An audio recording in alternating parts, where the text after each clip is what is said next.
inclinado o nosso coração a um posicionamento. E eu gostaria de reler o texto. Quero falar um pouco sobre oração e jejum hoje, acrescentando aquilo que temos tratado. Mas eu quero reler aqui o seu livro do Esdras, capítulo de número 8, o verso de número 21 ao verso de número 23. Assim que você encontrar, por bondade, fique sobre seus pés. Hoje o tempo deu uma boa alterada, uma chuva intensa. E aqueles que não têm um telhado especial já tem que puxar uma água dentro de casa, né? Puxar uma água dentro de casa. Então, Deus possa continuar guardando a circunvizinhança desta igreja, que no período de chuva sempre tem sofrido muito. Deus possa usar de bondade ajudando-nos a retomarem. Verso 21, capítulo 8, Esdras escreveu assim: então apregoei ali um jejum junto ao rio Ava, para nos humilharmos diante da face de nosso Deus, para lhe pedirmos caminho direito para nós e para nossos filhos e para toda a nossa fazenda, porque me envergonhei de pedir ao rei exército e cavaleiros para nos defenderem do inimigo no caminho, porquanto tínhamos falado ao rei dizendo: a mão do nosso Deus é sobre todos os que o buscam para o bem, mas a sua força e a sua ira sobre todos os que o deixam. E o verso 23 diz: nós, pois, jejuamos e pedimos isso ao nosso Deus, e moveu-se pelas nossas orações. Amém? Tome o seu assento. No domingo, fiz uma convocação à igreja para durante essa semana, durante algum dos dias ou dentro daquilo que é a possibilidade de cada um participar. Fui enfático que não era um convite, era uma convocação, até porque muitas etapas na obra de Deus, as resoluções se deram não por uma participação individual, por uma participação coletiva, e algumas delas até parecendo uma certa imposição. Entretanto, compreender isso altera a motivação de como estar envolvido. Por vezes a nação de Israel estava correndo risco iminente de morte, e quando a vida é colocada em perigo, por vezes as atitudes são diferentes. Por vezes a apatia, a andar tranquilo, se dá por falta de compreensão de que a coisa é mais séria. Todas as vezes que entendemos que estamos diante de uma situação gravíssima, o comportamento é um tanto mais intenso. A nação foi, por algumas vezes, convocada, porque estava correndo risco, reis estavam vindo para guerrear, e havia compreensão de que o exército ativo era inferior àqueles que estavam vindo. Em outros casos, como no livro de Esther, havia um decreto manipulado e literalmente a vida deles estava por dias. Haveria uma verdadeira matança para a destruição dos judeus. Isso chega de forma bem incisiva a Esther, e ela entendeu que precisava de um posicionamento não natural para reverter aquela situação. A gente precisa entender que há situações que não se reverte com comportamento natural e simplista, não reverte. A manutenção da tranquilidade, da serenidade vai levar ao fim já esperado. Compreendendo que nós estamos trilhando entre uma vida natural e uma vida espiritual, e compreendendo que a vida espiritual não tem nada de brincadeira, é séria, e ela remete para a eternidade, e existe uma definição muito bem elaborada, que pela pessoa bendita de Jesus foi apresentado um plano de resgate para todo aquele que se havia perdido. A questão é que esse resgate se dará por aceitação, voluntariedade. Não há nenhum tipo de robotização do Evangelho. A pessoa precisa querer. Agora, quem está do outro lado precisa entender que nós estamos em meio a uma guerra espiritual. Paulo escreve aos irmãos de Corinto dizendo que as armas da nossa milícia ou da nossa guerra não são armas carnais, são armas espirituais e poderosas em Deus para a destruição de fortaleza. Um dos problemas que a gente tem sido manipulado, não tem outra fala, manipulado, é mesmo envolvido nas coisas de Deus, ter um posicionamento extremamente apático ao que é sério. Eu quero ser muito franco naquilo que tenho a tratar com vocês. Se a nossa família dependesse da nossa força espiritual para sobreviver, seria equivalente a você em um penhasco com alguém que você ama e de repente ele tropeçasse, e ao tropeçar você estender a mão para segurá-lo e levantar ele e retirar da queda, mas devido à tua composição física, falo física para remetermos a espiritual, devido à composição física ser uma composição de alguém frágil, a pessoa vai ver com os olhos muito abertos. A hora que você segura, a pessoa deslizar da tua mão, porque não há resistência para trazê-lo para si. Não houve empenho em ter um porte físico mais trabalhado. Não houve empenho em ter uma resistência estrutural mais forte para em um momento poder ser útil e resgatar alguém. A vida foi uma vida sedentária, uma vida comum, simplista. Só que na hora do desafio, da necessidade plena, a gente lamenta por não ter feito mais, não ter uma estrutura de maior resistência. Falo isso para remeter a uma vida espiritual.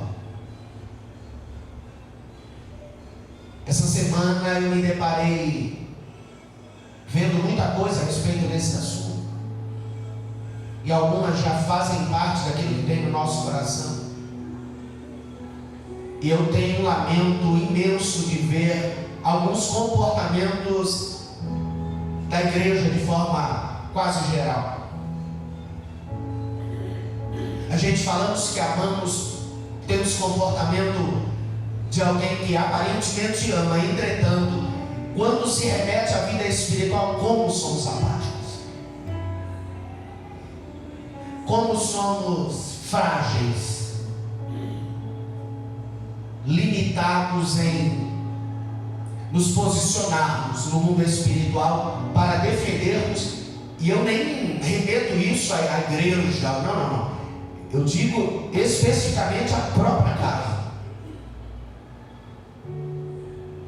O mundo espiritual, ele é intenso demais.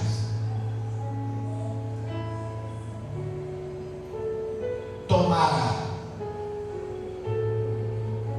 que você que aqui está possa sair daqui compreendendo que você precisa potencializar a tua vida espiritual para ser canal de bênção para aquele que você ama, para você não ser manipulado, ludibriado e achar que está fazendo o que de fato não está. Eu fico a pensar em pais, na figura paterna e materna, que nasceram, se criaram na igreja e são passivos no quesito anseio para aqueles que eles amam estarem em Deus. E alguém pode me dizer: pastor, eu criei na igreja, pastor, eu oro. Será que a gente ora mesmo? Será que a gente deixa eu fazer alguns paralelos para você entender o nível de esforço que temos pelo natural em detrimento ao espiritual. Se um filho sofre um acidente e precisa ficar internado, esse pai não tem dificuldade de passar dias e dias acordado dentro de um hospital, sentado em uma cadeira de plástico sem conforto nenhum, para defender e apoiar a vida daquele filho. Isso é esperado comum de qualquer pai, por mais ruim que seja. Estou dizendo pai ruim, estou falando pai bom. Sofreu um acidente, precisa de acompanhante, eu vou. Ah, mas não tem conforto, meu filho, vou ficar. Quantos dias? Quanto precisar. Por quê? Porque eu preciso ver o saindo daqui. E na contramão, quando a gente fala da vida espiritual de alguém que a saúde física está ótima, o comportamento intelectual está ótimo, as coisas também tudo bem, ele só não quer Jesus. Olha o que a gente escuta. Como pastor, eu escuto por alguém que diz assim: pastor, meu filho é uma bênção, ele só não é crente. Só. Isso te incomoda? Incomoda, pastor? Em que nível? A minha função é te confrontar. A minha função é sair daqui, fazer você sair daqui ardendo, indignado comigo, mas pronto para se posicionar. Porque ao mesmo tempo que a gente faz isso pelo corpo físico, se for necessário, a gente doa um membro do nosso corpo em transplante para ver a vida daquele que a gente ama tendo continuidade. Isso é normal, é comum, a gente espera isso. Quando se fala da vida espiritual, escute isso. Se a gente convoca alguém para vir à igreja, orar 1 hora pela família, ele acha muito. 1 hora para defender o filho dele, a filha dele. Não é orar pelo meu filho, pela minha filha, pela minha vida, não. É orar pelo filho dele, pelo marido dela, pela família dela, por alguém que ela. 1 hora, ele acha absurdo, cansativo, fatigante. Quando você faz isso comigo, tranquilo. Agora diga para Deus se você ama essa pessoa de fato. Se a eternidade dessa pessoa é importante para você, se te incomoda de fato, se é relevante de fato, a não ser que na mente dessa vida espiritual é algo assim, tão tranquilo que na hora de Deus vai dar certo. Pastor, aqueles que são chamados para a salvação, na hora que chegar a hora de Deus vai dar certo, vai vir. Eu não sei se você já foi no velório de alguém que os pais esperavam que iria vir e não veio. Há uma apatia de mostrar para Deus que é importante.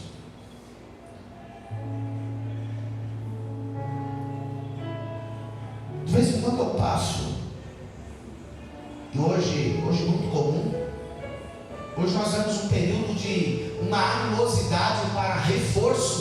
físico como nunca houve. Hoje as academias estão lotadas. Hoje as pessoas, né, vocês aqui perto da região, a Avenida Imperador aqui é um ciclo de pessoas caminhando. Por quê? Porque eles querem melhorar a condição física. Está ótimo, está perfeito, é importante. A questão é que o mesmo que cuida tanto do físico menospreza tanto o espiritual. Não está nem aí para a vida espiritual. E como não está nem aí para a vida espiritual, quando Deus usa de bondade, aparece uma febre na vida de alguém para sinalizar o que ele precisa reagir. E eu estou dizendo quando Deus usa de bondade, porque a febre é uma informação prazerosa, benéfica, de dizer para alguém: tem alguma coisa errada aí dentro que precisa ser tratada. E quando a pessoa morre sem saber que tem alguma coisa dentro que é errada? Quando estoura alguma coisa, aparece alguma coisa para o pai acordar, para a mãe acordar. É alguém que surta dentro de casa, é alguém que fica oprimido dentro de casa, é alguém que tem vulto, é alguém que não dorme, é alguém que fica possesso. Aí faz a família acordar e fala: opa, tem alguma coisa errada aqui. E quando não tem nada disso? E quando a vida segue de vento em popa? E quando tudo dá certo? Aonde põe a mão parece que tem até a bênção de Deus. E a pessoa até conta a bênção, porque para ele está tudo dando certo. Agora, para o pai que convive, para a mãe que convive, que conhece a constituição divina, conhece a constituição para ir ao encontro de Jesus, é uma coisa aberta, carta aberta, todo mundo sabe. Existem algumas coisas que são extremamente claras, não precisa de exegese bíblica, não precisa de um pastor, não precisa de teólogo, está escrito de forma clara. Se fizer isso, não tem vida eterna com Deus. Agora, como é que eu convivo com alguém que comete? Eu sei, estou olhando e fico tranquilo. Ô gente, eu devo estar muito seguro de a qualquer hora vai dar certo, e talvez use até dizendo assim: pastor ladrão da cruz, na última hora deu certo. Mas você acha que isso é regra? Por que jejuar? Jejuar, elas dão uma exposição dizendo: gente, vamos jejuar, vamos buscar a face do nosso Deus. Primeiro para nos humilharmos diante dele, depois para pedirmos caminho direito para nós. Escute, nós somos ludibriados em nós mesmos. Querido, nós somos enganados em nós mesmos. De vez em quando eu vejo alguém contando: pastor, eu tive um sonho, pastor, uma revelação. Quando ele conta, irmão, a gente vê o diabo gritando e ele falando que é Deus.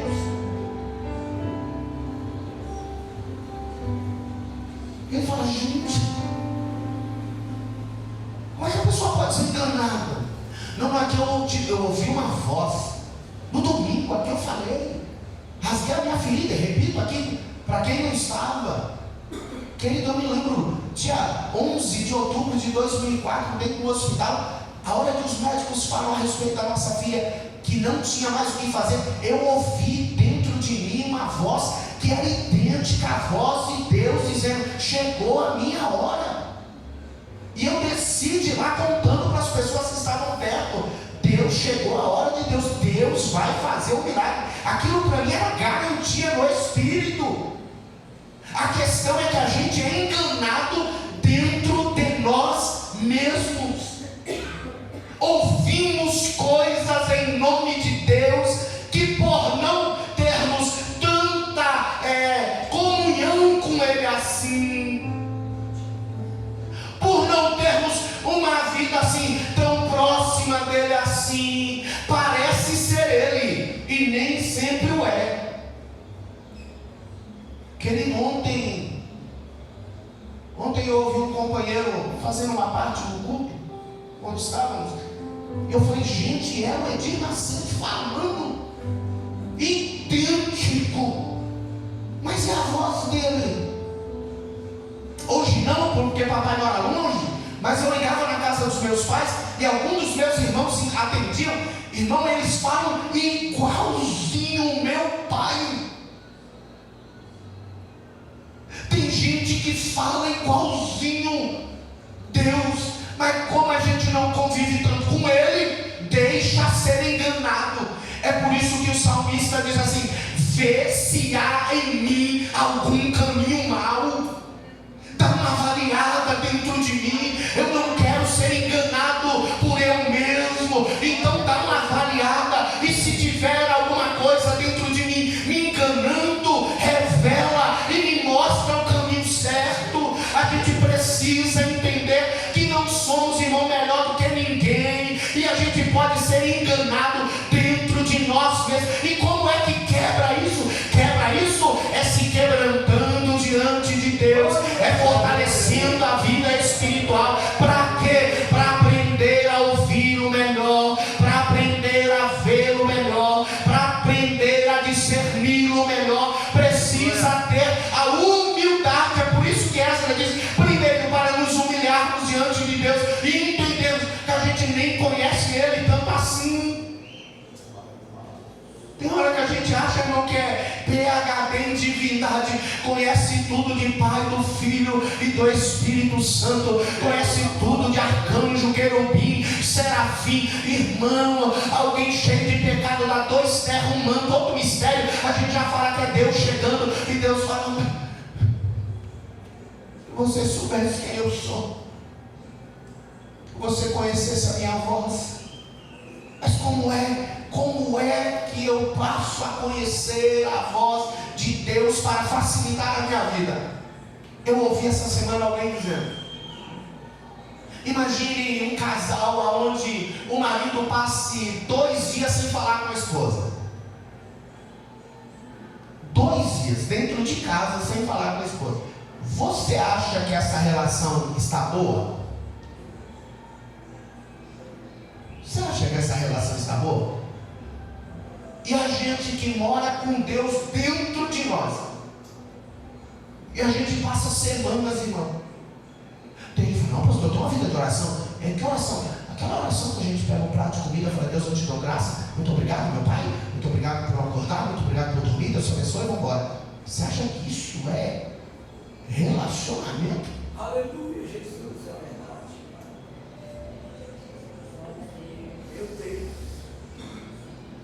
Deus da glória. Isso é relacionamento.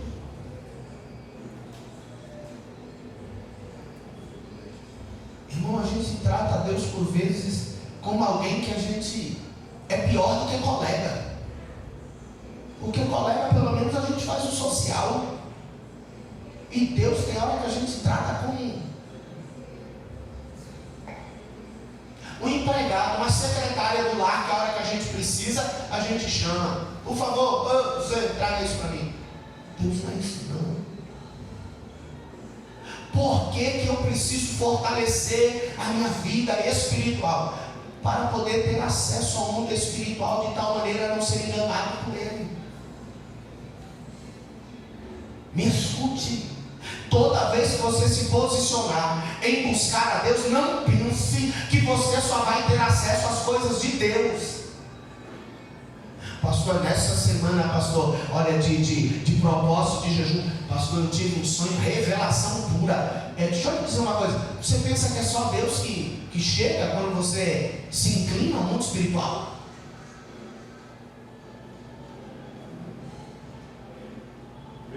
Foi depois que Jesus sai do Jordão, que o Espírito vem sobre ele, é que logo a seguir ele é levado pelo Espírito ao deserto para ser tentado pelo diabo. Você está pensando que é só Deus?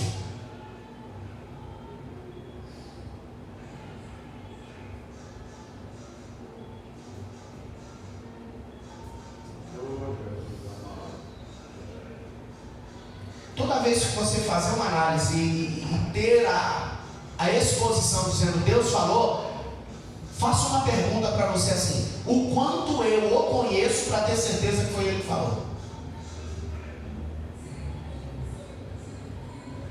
Quanto tempo eu passo com Ele para ter certeza que essa voz é a dele? capítulo de número 17. Enquanto você encontra, porque Esdras aconselha e convoca todos a jejuar, porque ele tinha brio. Nós precisamos ter um pouco mais de brio. Em uma outra palavra, vergonha na cara. Porque algumas coisas que a gente fala gritado, o nosso comportamento anula tudo. Olha que Esdras faz. Por que é que fez isso? Verso 22 do capítulo 8. Porque me envergonhei de pedir ao rei exército e cavaleiros. Irmão, o rei tinha dado uma carta para Esdras, para onde ele chegasse, ele ter apoio de todos os governadores. E eu imagino que em meio a essa conversa com o rei, ele tem olhado e falado: rei, vale a pena investir no que o senhor está investindo, de apoiar o nosso Deus, porque o nosso Deus é poderoso, o nosso Deus é Deus de guerra, o nosso Deus não perde batalha. Aí a pessoa vai falando isso, aí daqui a pouco olha para o rei e fala: o rei, a gente está com um probleminha ali, o senhor não pode mandar uns soldados para fazer a nossa guarda, não? Vocês que acreditam que é isso que a gente faz com a vida?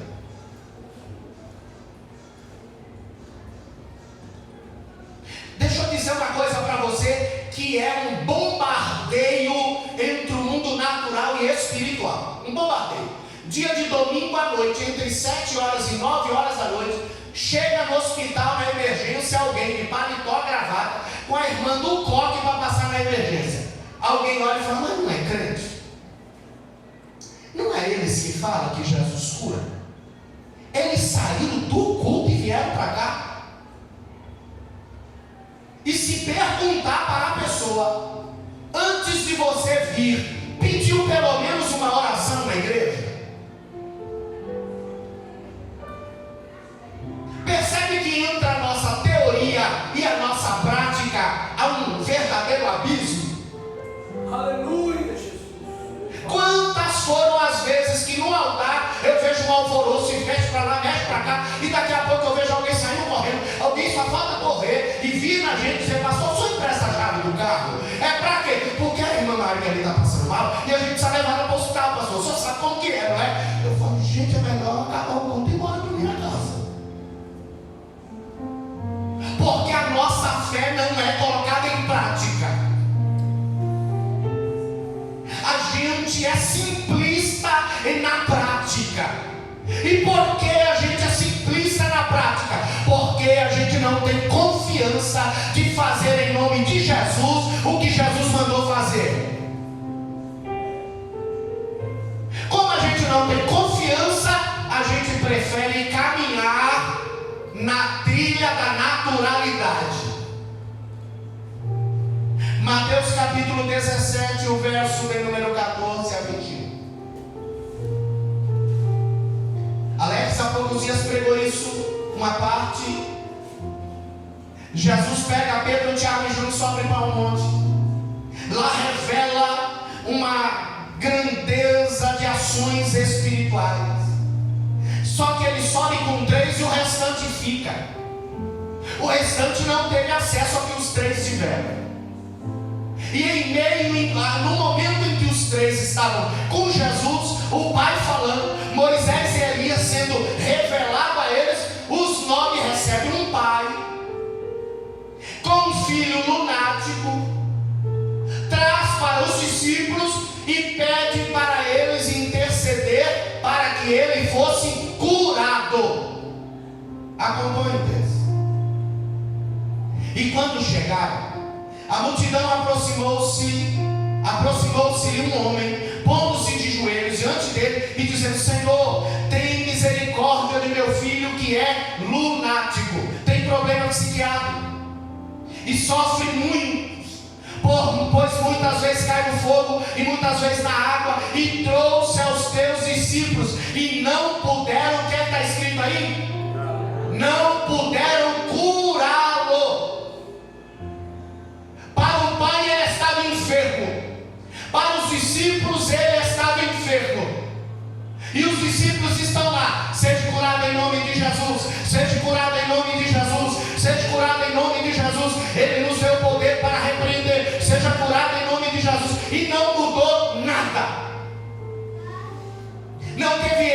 situação. E o Pai, no verso 16, diz: e trouxe aos teus discípulos, e não puderam curá-lo. E Jesus respondendo disse: ó geração incrédula e perversa, até quando estarei eu convosco, e até quando vos sofrerei? Trazei-mo aqui. E repreendeu Jesus o quê? Mas não era a doença? Mas o menino não estava doente, por que ele repreendeu o demônio? Porque tem um monte de situações em que a gente é enganado, ludibriado, porque a gente pensa que é uma coisa e é outra. E como a gente estamos tratando uma situação que é outra, não tem resultado. E por que é que a gente não serviu? Por que é que a gente não entendeu? Porque a gente não tem acesso àquele território. A nossa vida naquele território é muito simples. A gente não tem comunhão com aquele que tudo sabe. A gente não tem vida de oração. Então a gente não tem a liberdade de ouvi-lo, ele dizer o que é que está acontecendo. Ele sabe, ele fala, mas eu não ouço.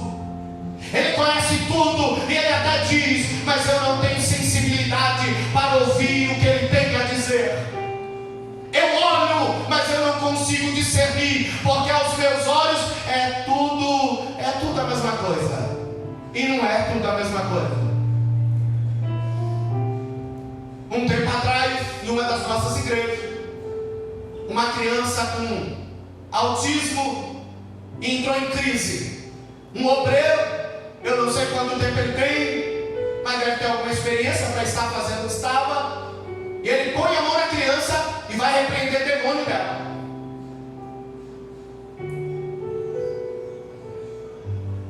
Você tem ideia onde isso chega?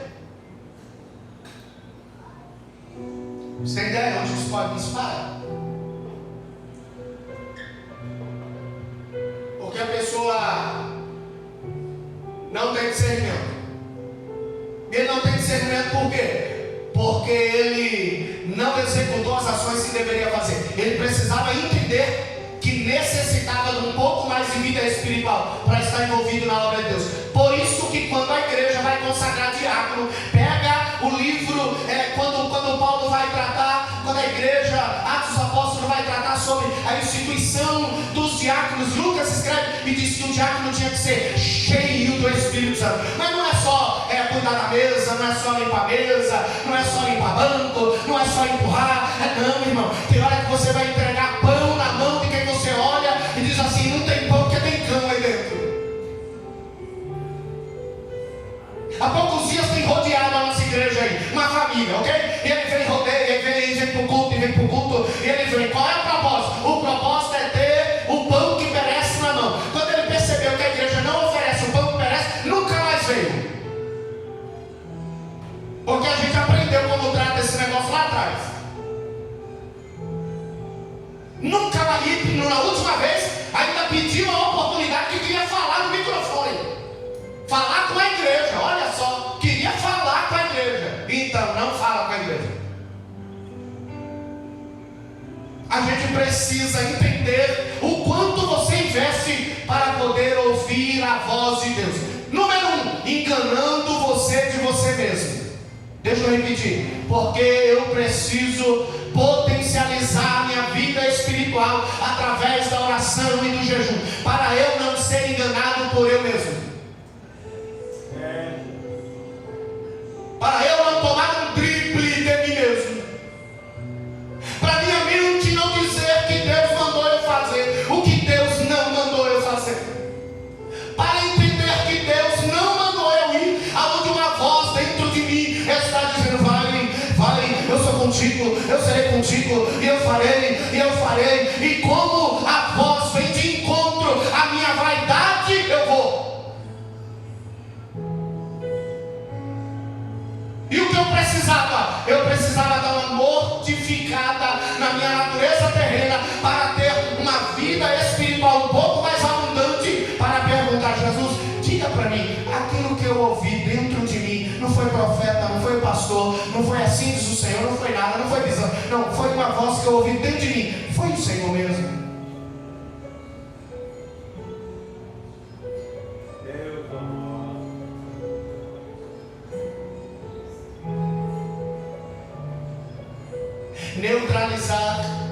reduzir a força da natureza terrena com um objetivo. Qual é ele? Eu não quero ser enganado por eu mesmo. É possível? É. O coração do homem é enganoso.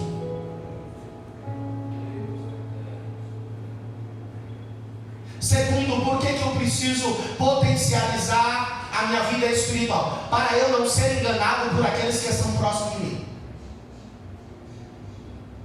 Irmãos, as pessoas não têm nenhum pudor em manipular para terem o que elas querem.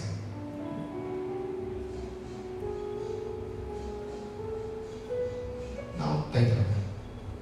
Oh, Deus amado. As pessoas mentem com uma naturalidade indescritível. E eles mentem abraçando, eles mentem chorando, eles mentem te presenteando, eles mentem de tal maneira que você fala, não, tenho certeza, ali quer o meu bem. Uma certa feita, quando estávamos meditando naquele texto onde Jesus pergunta para o enfermo: queres ficar são? E uma das abordagens, por que Jesus perguntou se ele queria ficar são? É porque tem algumas pessoas que ele usa a enfermidade para manipular outras. Pergunta para um pedinte que recebe aí R$1.000 na semana, pedindo, tranquilinho, se ele quer cura.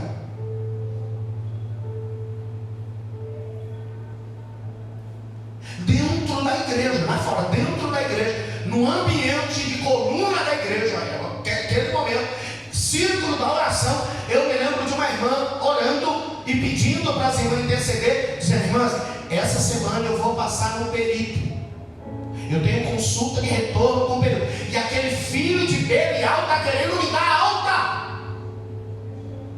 Eu ouvi aquilo e falei: gente, puxa, deixa eu ver se eu entendi. A preocupação dela é que se o médico dá alta e dizer que ela está curada, ela vai ter que trabalhar.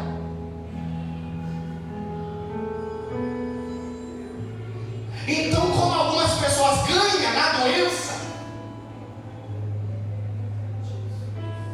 ele manipula.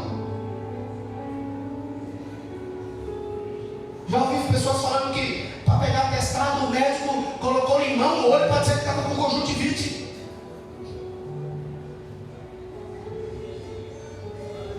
Alho nas axilas para dizer que estava com febre. Manipula. E como eu não sei quem está manipulando ou não, existe uma forma qual eu me encho daquele que tudo vê, que sonda pensamento e intenção do coração, e a hora que uma situação chega, eu pergunto para ele: é verdade ou não é? E a hora que ele diz não é, eu ouso a olhar para a pessoa e falar: por que está mentindo? Como Deus acabou de me falar que você está mentindo? Fala a verdade. Fala a verdade, porque Deus me falou que é mentira.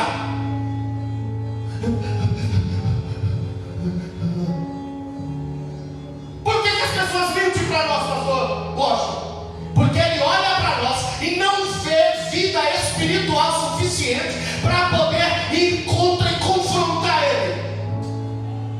Aí ele vai fazer um teste, ele fala uma mentirinha, a gente não fala nada. Aí ele fala outra mentirinha, a gente não fala nada. Fala outra mentirinha, a gente não fala nada. Aí ele fala isso aí, anda com Bíblia, fala de Deus, mas não conhece nada de Deus, não tem acesso ao que é oculto, não tem. Então a gente pode ir enganando. Como é que a gente aniquila isso? A gente aniquila isso neutralizando a nossa força carnal e potencializando a nossa vida com Deus, e dizendo: Deus, eu não vejo, mas o Senhor vê. Eu não sei, mas o Senhor sabe. Eu não tenho acesso, mas o Senhor tem. E o que eu quero é: não deixe eu ser enganado. Revela o que está acontecendo, e poderoso é Deus para, através de um comportamento meu, de dizer: eu preciso mais do Senhor. Ele dizer: eu darei daquilo que eu tenho para você. A gente não jejua para ser vaso, a gente não jejua para ser não, a gente não jejua para ser o pregador, não, a gente jejua porque a gente precisa precisa ter uma força, uma natureza espiritual mais resistente, para não sermos enganados por nós mesmos, para não sermos enganados por aqueles que estão perto de nós. Há poucos dias saiu uma reportagem de uma empresária que trouxe uma amiga para trabalhar com ela e começou a ganhar muito dinheiro, muito dinheiro. Um belo dia, ela liga para essa amiga, marcando um encontro em tal lugar, e a amiga foi. Quando chega, foi assassinada. Porque tem um monte de gente que ama, mas se ele arrumar uma forma de amar ele mais do que ele te ama, não tem problema. Ele tira a tua vida, engole a tua vida, para se beneficiar daquilo que tu tem.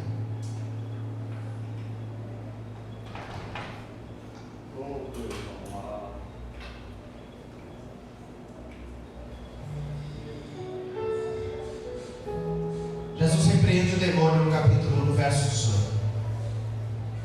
Os discípulos aproximam-se de Jesus em particular e disseram: por que não podemos nós expulsar? Você não foi, não expulsou porque você estava orando para ele ser curado. Primeiro, você não sabia nem o que você estava se metendo. Tem um monte de coisa que a gente vai tratar e a gente não sabe nem o que é. E eu vou repetir o que eu tenho dito nos últimos dias. A gente mais antigo, ok? Mais antigo, tinha uma linguagem lá atrás, irmã Suzana, que alguém dizia assim para nós: quando você quiser ver alguém mentindo, só fita o olho. Se ele estiver mentindo, ele não vai te encarar. Alguém veio dessa época, dessa geração? Alguém aprendeu desse jeito? Era assim? Ô irmão, como é agora? Eu me recordo de uma situação que eu fiz uma abordagem com uma pessoa no meio do culto, assim, no meio do culto. E eu perguntei para o rapaz assim: deixa eu lhe perguntar uma coisa, você está tendo vida sexual com aquela menina? Ele falou assim: